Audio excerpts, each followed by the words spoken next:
content presented in this podcast is based on real events and may contain graphic descriptions of violence, sensitive topics, and explicit language that may be triggering, offensive, or sensitive subjects to some viewers and listeners. Discretion is advised. The purpose of this podcast is to explore and discuss true crime cases for entertainment and educational purposes only. This podcast does not intend to glorify or sensationalize crime, but rather aims to analyze and understand the complexities of human behavior in the criminal justice system. We encourage listeners to approach this content with empathy, critical thinking, respect for the victims and their families. Good evening, my fellow armchair detectives. Tonight on Mysteries, Mayhem, and Merlot, we're going to examine some cases that would make even the most seasoned detectives say, wait, what?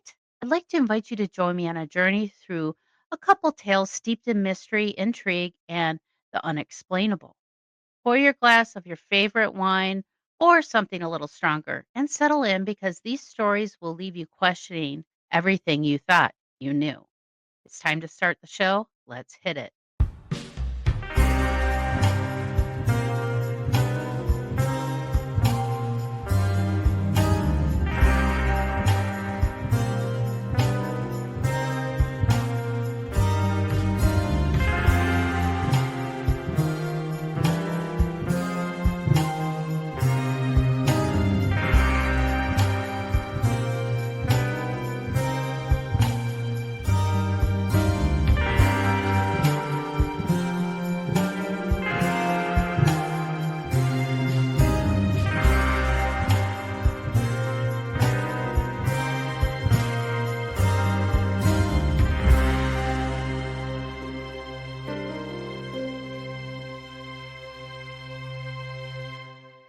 Hi, and welcome to another episode of Mysteries, Mayhem, and Merlot. Now, my apologies. I was supposed to get this episode edited prior to going on the Jericho cruise, which was off the hook. It was fantastic. It was me, Dave, and Sweet Tea. We had a blast. I met a lot of people. I was doing tarot card readings on the ship, which was fantastic. Sweet Tea and Dave did their podcast as well as Dave doing his annual campfire tales on the last night. So we had a blast. We went to the Dominican Republic and I got to play with monkeys, which was super exciting. But first up, though, the last episode we had Mike Rothmiller on, and I apologize. The live my computer completely shut down, so that's why the feed stopped. But you can check out that episode about secrets of the presidents and how the deception and everything takes place behind the scenes and behind the walls of the White House. But I told him, I said, we were talking about, the documents being released of the John F. Kennedy assassination, Robert F. Kennedy assassination, along with MLK, Martin Luther King's assassination. And I said, as soon as we get an update, I'll have you back on. Well, that night, President Trump signed the executive order to release those documents. So I got Mike on as soon as I can to give you guys an update of what to expect with those updates that they got with the signing of the executive order to get released. Hey, folks. Well, I spoke too soon because I said we'll have Mike on when we got an update if the documents were going to be revealed. Trump signed the executive order that night to have these documents released. Now, what does this mean with these documents, Mike? I mean, what is actually going to be released? What's going to be still redacted? And things like that when it comes to all these documents coming out, and what should people kind of be leery on, just kind of globbing on? I mean, you kind of probably have to read between the lines with some of this stuff. Is that correct? Yes, but I wouldn't be expecting too much to be very explosive. There's a number of reasons for that. Is one, let's just say the CIA or other intelligence agencies were involved in the assassination. One, they're not about to write a report stating that they're involved in murdering the president and putting it in a file somewhere. That's not going to happen. If somebody mistakenly did that, it probably would have been destroyed years ago. And then the other aspect you have is that when I worked in the intelligence field is that, let's say the president, he doesn't know what their filing system is, especially from back then. And certainly those documents that would be critical to the CIA or show their involvement in some aspect of it beyond covering it up at the end, they're not going to give those documents to the archives. It's just not going to happen because they're Yeah. so smart, they're not going to incriminate themselves. So I'm not expecting a lot out of it. I think some possibilities that may be released is that the bullet hole in JFK's neck here, that Okay. was fired from the front. And I proved that in this last book I did with some new information. So that might come out. And also regarding that, I spoke to some of the doctors that were in the ER when they brought Jack in, and all of them said, no, that's an entrance wound right here in his throat. It wasn't an exit wound. So you have that. I think more might come out on his use of pharmaceutical drugs, painkillers, and everything, because he was heavily addicted to various painkillers because he had serious back troubles and other Yeah. issues. So that may come out, and then more on womanizing may come out. I've heard some rumors, not about these doctors, but other things that he did in the past that may come out that could be embarrassing. So Yeah. that may Do you come think, out. like, Marilyn Monroe stuff? I mean, like, do you think that's like she's gonna be named in this and No, those because kind of this would have to do with the assassination, and okay. if there are other issues in there, like he had an affair with a spy once, a German spy Oh, or a spy. So that sort of stuff might be in there that they're looking into it, the connection. When he went to Cuba, he had some flings when he was a senator. So maybe that would be in there, but that isn't going to pay a lot. It's not going to play a lot into the assassination itself. It just might be information that's contained in reports. So I'm not mhm, expecting a lot. RFK, I don't think there's going to be a lot in there, except for maybe womanizing and some other things that went on. Because RFK, when he was assassinated in Los Angeles, LAPD intelligence did their own investigation, and that investigation has never been released. And they okay, concluded that there were two gunmen. So, yeah, and a lot oh, of other information that back that up that there were two. So that might, maybe a little bit might come out. And then on Martin Luther King, I think that will primarily be about womanizing, if anything new comes out on that. okay, And that would pretty much be it. And then Martin Luther King also had a financial relationship with Jimmy Hoffa, the Teamster. So maybe that would come out a little bit, but okay, like I said, I'm not expecting a great deal to come out. That would be explosive. okay. Now, one thing that I my husband sent me a TikTok, and I thought this was very interesting in some of the documents that came out. Now, it was Operation Northwoods. Now, Northwoods, this is yes. tied, yeah, this is tied to Kennedy, Cuba, and all that. What is Operation Northwoods, and how is this being? How are people going to portray this classified document, Well, and that, what's that has been out for quite some time, Northwoods. okay? I wrote about that 5, 6, 7 years ago, but Okay, what it was, the Joint Chiefs of Staff came up with ideas that they could use as cover to invade Cuba. And they were going to basically attack Guantanamo Bay, make it look like it was Cubans, but it was really CIA agents doing it, U.S. soldiers. They were going to shoot down a plane, a drone passenger plane. They were going to sink a ship, I should say, and claim that it was the Cubans so they can invade. And there were just a number of things that were just crazy. When you read it, you go, man, this came from the Joint Chiefs of Staff, was given to Kennedy. Um, mm, now, he didn't, apparently, he didn't act on it, but was that because he thought it was so crazy, or because before he could decide to act on it, he was assassinated? We just don't know. But when you read that document, Northwoods, it's really an amazing read. Wow. Well, I'm wondering if that's why it's kind of maybe coming into fruition with these declassified documents, because maybe, I mean, could it be like kind of name the people, that kind of created that? I don't know. It seems like they keep throwing these little bits and pieces of information out there, but they're not fully telling us the whole story. Like, you know, people are named and stuff like that, but I feel like it's still kind of a bait and switch when you kind of read through some of this because I've been reading a lot of articles and it's like, I thought this was already known, but why is this being included? So, do you know why some of the stuff that's already been out possibly still be included in this and what could be revealed from that? I think a lot of people are speculating what's still, for a better term, hidden in the documents. What could be there? And it could literally be anything. And a lot of people say, well, it could be this, it could be that.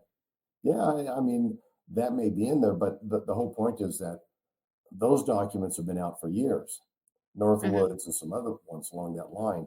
So I don't expect to see those causing any uproar. Something, my God, look at this, what they're going to do. Well, no, that document's been out for public review for 7, 8, 10 years now. Hmm. So Well, I'm not expecting that. the only thing I could see is if it's hitting the TikTok audience that, it might, hopefully educate some younger viewers because a lot of people may not even know about this Operation Northwoods and Oh, that's of kind of course. scary how the government Yeah, could do it that. may be, it may surprise them, but if you've been Yeah. following it, looking into it, it's not going to surprise you at all. So it's just a matter of we'll wait and see. But the other thing to remember is that Trump signed the executive order. He has no idea how reports were filed and documents were filed and what documents were kept. And so let's just say that just CIA naming them. They have documents that really laid out, said, yeah, we did this, we were involved in it, and so forth. They're not about to hand those over because Mhm. they're going to pull it. It'll come down the chain of command, so pull all these documents, somebody pull them, and somebody say, well, no, let me see those, take those out, say, here's all the documents we have. They're not incriminating for us. And so, no matter what documents are released, I'm always going to be skeptical that that's all of them, that they still probably kept some. Or when they were gathering them, they said, no, we don't want this one gone. So they destroyed it at that time, Wow. within the last week or so. Wow. Well, what we can do, Mike, is just I could just keep you, at the ready. If something comes up that you're like, don't take this for what it is, let me know, Mike, and we'll get you back on. We'll kind of dissect what all this means because like you said, a lot of people don't know to read between the lines. And with your research, you're able to fill in the gaps. But a lot of people can't. So we'll definitely have to have you back on, maybe just kind of doing these updates as these documents are coming out and maybe just kind of dissecting them and put it in layman's terms so people can actually understand what these documents mean and how they play a part in the history that happened, and make sure that it's historically accurate. Because Right. since you've And done your research, Mike, I trust you on what you know. So, well, yeah, thank you so much for popping on real quick to do a quick update. And folks, I will definitely keep you guys updated with this. Follow me on social media because I always are posting news links on like Twitter or X now. But thank you so much, Mike. Okay, now that we got that update out of the way, tonight I wanted to kind of delve into some history, mystery kind of stuff. And who is the queen of mystery? Duh, Agatha Christie, right? So we're gonna with her unexplained disappearance and what happened to her those 11 days that she was just vanished. What happened, and we'll find out with Agatha Christie. And then after that, we're also going to touch on Edgar Allan Poe. He has a very weird, like last 24 hours of his life. So we'll definitely dive into the footsteps of Edgar Allan Poe, as tragic as they were. But these stories are kind of like an enigma It's kind of like a unsolved case within an unsolved case, and of course, with these 2 authors, with the mystique and the mysterious, it just kind of enhances the whole aura and stuff of Agatha Christie and Edgar Allan Poe. So let's just dig into these grisly Gothic tales, shall we? So first up, uh, the queen of mystery, the queen of whodunits, the queen of true crime. Agatha Christie. But this isn't one of Agatha Christie's mystery tales that she wrote. She was living this one. Imagine this. It's a chilly December night in 1926, and Agatha Christie kisses her daughter goodnight and then leaves the house and poof, vanishes. Where'd she go? She's just gone, like a character in one of her own novels. What followed this 11-day saga of intrigue, scandal, and a finale no one could have ever predicted? So let's get the juicy details. Now let's set the stage, shall we? It's December 3rd, 1926, and Agatha Christie, already a household name, is captivating readers with her iconic mysteries like Murder on the Orient Express, and Then There Were None, and Death on the Nile. These are stories that have left fans sleepless, poring over every twist and turn, desperately trying to figure out who done it before the final reveal. Even the worldwide acclaimed and famed Agatha is not having the best time. Her beloved mother had recently passed away, leaving her heartbroken, and her marriage to Archibald Christie is falling apart faster than a bad alibi. Now, here's where things get juicy. Archie, her dashing but, let's face it, not so noble husband, had been having an affair. And not just any affair, he's head over heels for a younger woman named Nancy Nell. Wait, Bruh. Archie, really? You married Agatha freaking Christie, the queen of murder and mystery, and you pull this crap? So on this cold December evening, with her emotions running high, Agatha grabs her coat, gets in her green Morse Cowley car, and drives off into the night. Hours later, her car is found abandoned near a place ominously called Silent Pool. Now, doesn't that sound like something straight out of her books? A silent pool? Like, seriously, if I saw this in one of Agatha Christie's novels, I would be like, "Yep, someone's about to meet their end." Now let's just pause for a second. Doesn't this sound like a setup in one of her own novels? A heartbroken woman just vanishes into the night, leaving nothing but an empty car and unanswered questions. It was the start of a mystery that would grip not just London or England, but the entire world. Now, when the news broke that Agatha Christie had vanished, the public went absolutely bananas. Imagine if J.K. Rowling or Stephen King disappeared today. It was kind of like a hysteria. The police quickly launched one of the largest manhunts in British history. Over 1,000 officers and volunteers scoured the countryside, combing through forest ponds and even quarries.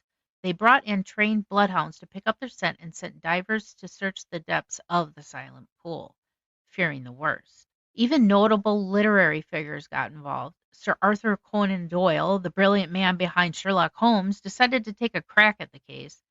Doyle didn't use logic or deduction like a famous detective. Instead, Doyle, a devout believer in the supernatural, brought one of Agatha's gloves to a medium, hoping the spirits would provide some clues. Can you imagine this seance? Spirit of the glove, where is the queen of mystery? Then there was Dorothy L. Sayers, another author of detective novels. Sayers, being a huge admirer of Christie, joined the search and even visited Silent Pool herself. She examined the scene and offered her own insights, though it didn't lead to any breakthroughs. Meanwhile, the newspapers couldn't get enough of the drama. Headlines screamed about theories. Was it a publicity stunt? Did her husband kill her? Did she stage her own disappearance? The public was riveted, and Christie's as well, and they were under the kind of scrutiny usually reserved for royalty or today's pop stars. The public wasn't just intrigued, they were obsessed. I mean, theaters halted plays mid performance to announce updates, and radio stations interrupted broadcasts to report on the search. And then, of course, fans speculated widely. Some believed that she faked her own disappearance to promote her next book, which isn't really far fetched. Others were convinced she was killed by her cheating husband, Archie. And then there was the theory she wandered off in a daze and overcome by grief and humiliation. So there's been many theories that have been bounced around. over the centuries. So there she was, Agatha Christie, alive, seemingly well, and checked into a posh hotel under the name Teresa Neal. Let's linger on that for a moment. Remember Nancy Neal? That wasn't just a random alias. It was the surname of her husband's mistress. That's like walking into a crime scene and leaving a note saying, I know what you did. But Agatha Christie's explanation, or lack thereof, left everyone scratching their heads. She claimed that she had no memory of the past 11 days, nothing. She couldn't say how she got to the Harrogate Hotel, why she chose that alias, or what she had been doing. Naturally, the public, the press, and even her fans started spinning their own theories. So let's just circle back to Agatha's claim of amnesia. Now, the doctors who examined her at the time leaned toward dissociative amnesia, a rare but real psychological condition. This isn't just your average case of forgetting where you left your keys. Dissociative amnesia can cause someone to lose chunks of their memory and even their sense of identity, often as a way for the mind to shield itself from trauma. And Agatha, well, she was drowning in it. Her mother had been an emotional anchor for her, and losing her was devastating. Combine that with her husband's infidelity, his mistress flaunted right in her face, and the pressure of fame, and you've got the perfect storm. The mind, as they say, can only take so much before it hits the eject button. But not everyone bought the amnesia story. Some critics back then, even now, think Agatha was playing the long game. Was this an elaborate revenge scheme, a publicity stunt, or was she just scripting her own real life mystery? If it was a stunt, it worked. Let's talk about this public reaction. The press had an absolute field day with this story. You couldn't pick up the newspaper without seeing her name splash across the headlines. Christie's car abandoned, foul play suspected, husband under suspicion, is the queen of crime a victim of her own plot? Every day brought new theories, and the public ate it all up like the latest bestseller. And then there was the literary community. Remember, this wasn't just any author. This was Agatha Christie, the reigning queen of detective genre. Her disappearance was like a twist in the ending no one saw coming. Fans of her books were glued to every update, dissecting the clues just as they would in one of her novels.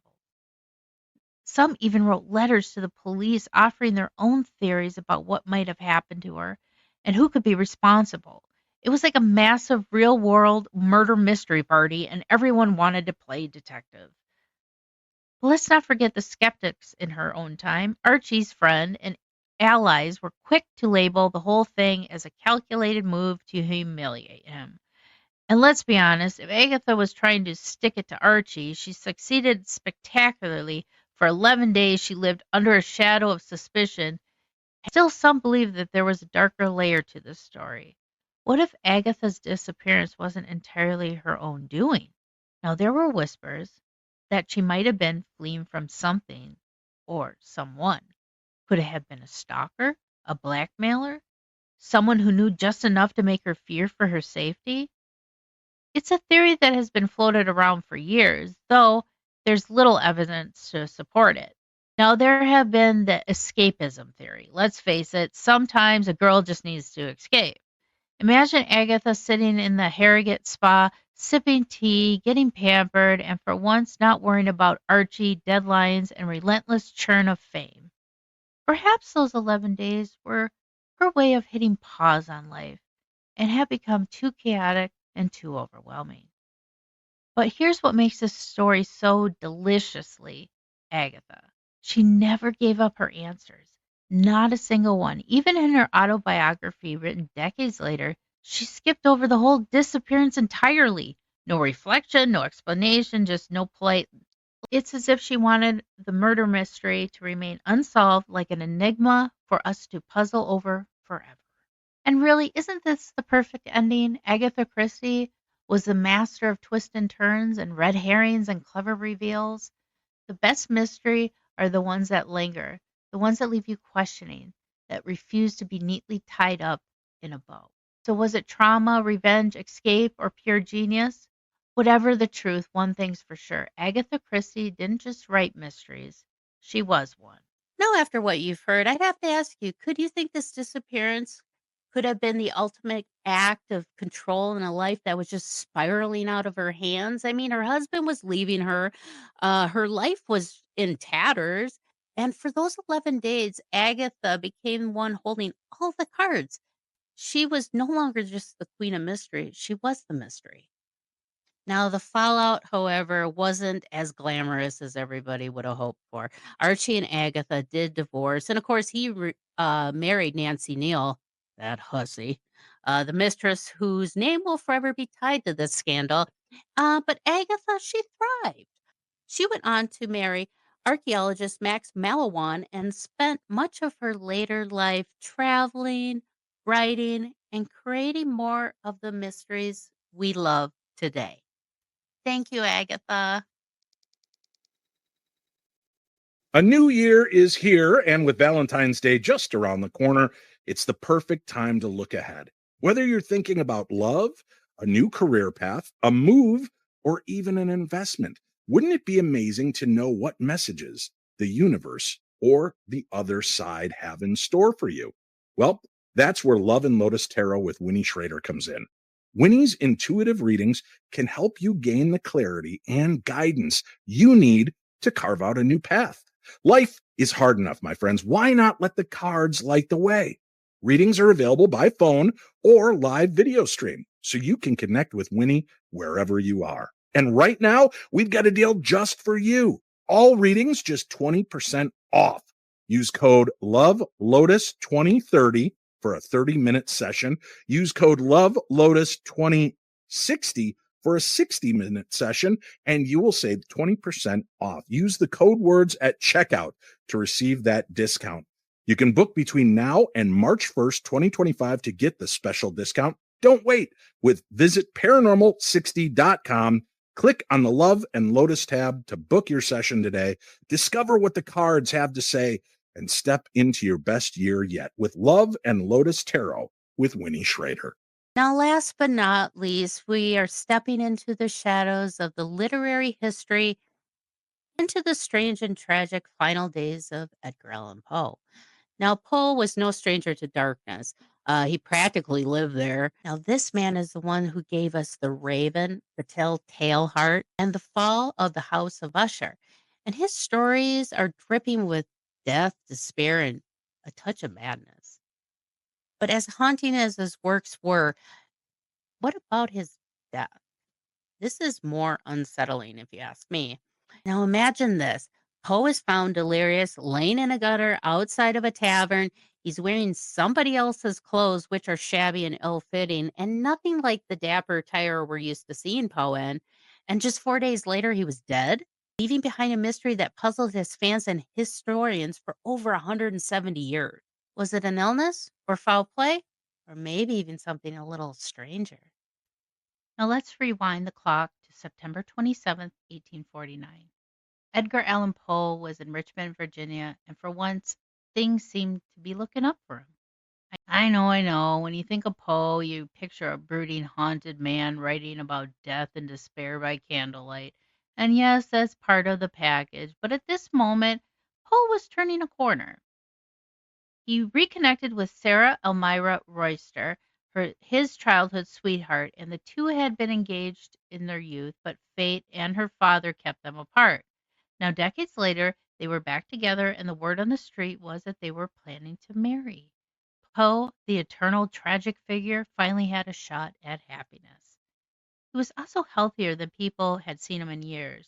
Those closest to him said he was sober, sharp, and optimistic.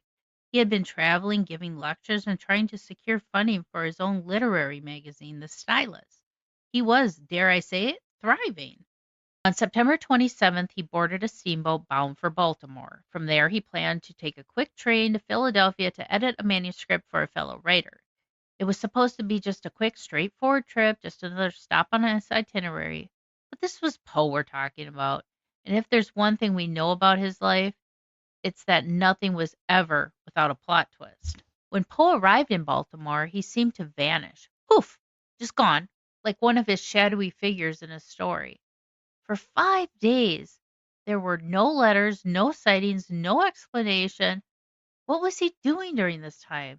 Was he meeting someone? Was he in trouble? The truth remains a mystery.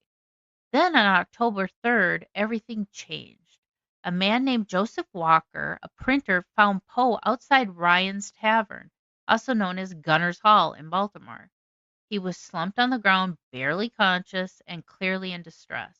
Walker described him as rather than worse for wear. But here's where it takes a twist befitting of Poe.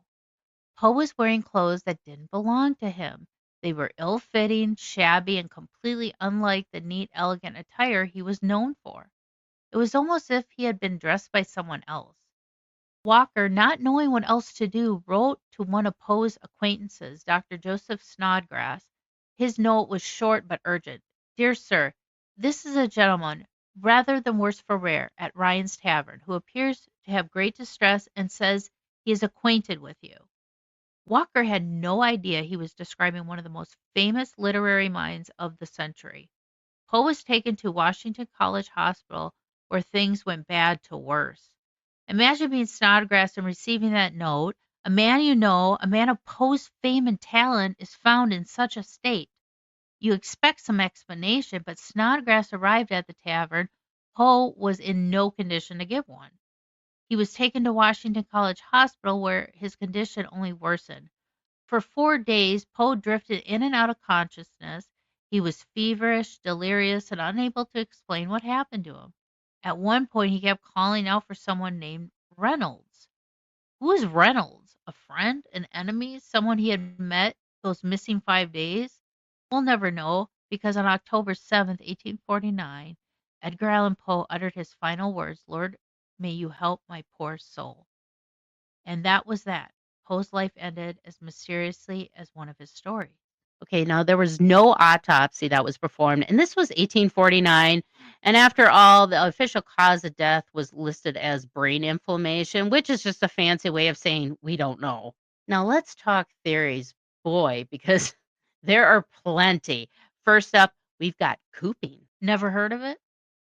It's a shady 19th century practice where gangs would kidnap people, force them to vote multiple times for a candidate, and then disguise them in different clothes between votes. Baltimore was notorious for this, and Poe's condition, delirious in someone else's clothes found during an election week. It fits the bill. Imagine it. Poe, a literary icon, abducted, forced to vote repeatedly, each time in a different outfit. It sounds absurd, but it's disturbingly plausible. And then there was this theory of alcohol poisoning. Now, Poe had a reputation for struggling with alcohol, and some believe he simply drank himself to death. But here's the twist. Those who knew him said he'd been sober for months before his death. His fiancée, Sarah, even claimed he'd sworn off drinking entirely. Could a single relapse have killed him? Maybe it doesn't explain the missing days or the strange clothes. And then there's foul play. Poe wasn't exactly Mr. Popular in some circles. He had some feuds with other writers, and his sharp critiques earned him a fair share of enemies. Could someone have lured him into a trap, beaten him, and left him for dead? It's not impossible. But wait, it gets wilder. Some modern doctors think Poe may have had an undiagnosed medical condition, rabies, for instance. Yes, rabies. His symptoms, delirium, confusion, rapid deterioration, line up eerily well. Then there was the possibility of epilepsy, diabetes, or even carbon monoxide poisoning from the gas lamps. And of course, there's the tragic theory that Poe was simply a man undone by grief and heartbreak, wandering the streets in despair, a man broken by his life's cruelties. Whatever the truth, Edgar Allan Poe's death added to his mystique. He was already a legend, a man whose tales of madness and death had captivated the world, but now he was also a mystery, a riddle that no one, not even Sherlock Holmes, could solve. The aftermath of his death was almost as dramatic as his life. His literary executor, Rufus Wilmot Griswold, published a brutal obituary that painted Poe as a drunken, depraved lunatic. It was a character assassination at its finest, and yet, ironically, it only made Poe more famous. People couldn't get enough of the tragic, tortured genius. And so, my friends, now that we've looked closer at some of these cases, at least for now, these stories of history are most puzzling mysteries that we've ever come across. I mean, Agatha Christie's vanishing act that she just left without warning and left us wondering, where did the Queen of Mystery find herself and had scripted the ultimate plot twist of her life? And then there was Edgar Allan Poe. Uh, his family and his life was so macabre, but he took a lot of his secrets to the grave, especially those last moments that he had, leaving us with the tale of haunting and just left with unresolved when it comes to Edgar Allan Poe's death and his dark works. So, thank you for joining me for another episode of Mysteries, Mayhem, and Merlot.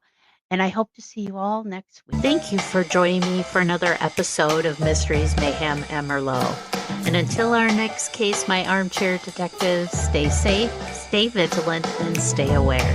I'll see you right here next week on Mysteries, Mayhem, and Merlot.